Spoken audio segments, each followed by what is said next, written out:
Čiže ako viazať opasok, teda po japonsky správne obi. Priložíme jeho koniec s nejakou tou nálepkou toho športového obchodu, alebo to je vlastne jedno, na ľavý bok.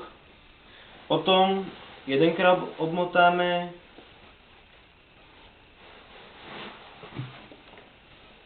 takto znova, druhýkrát teda.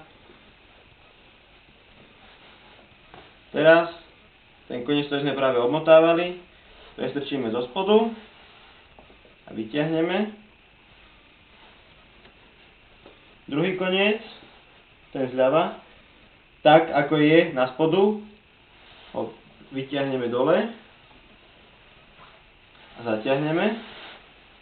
A aby sa nám uzol nerozmotával, tak ako môžeme vidieť, ako máme takto uviazaný pás, sem prestrčíme tú hornú časť, ktorá ostala hore. Tu si to pekne vyrovnáme, aby to bolo všetko v jednej línii. Trošku pritiahneme. Chytíme spodnú časť, teraz tou značkou toho obchodu, kde sme teda kúpili po väčšine, alebo teda značkou toho kimona. A vznikne nám takýto trojuholníček, teda toto a toto. Pritiahneme. Tu vidíte krásne ten trojuholník, tu je jedna časť, druhá časť, tretia časť. To sa zaťahne takto hore a dole.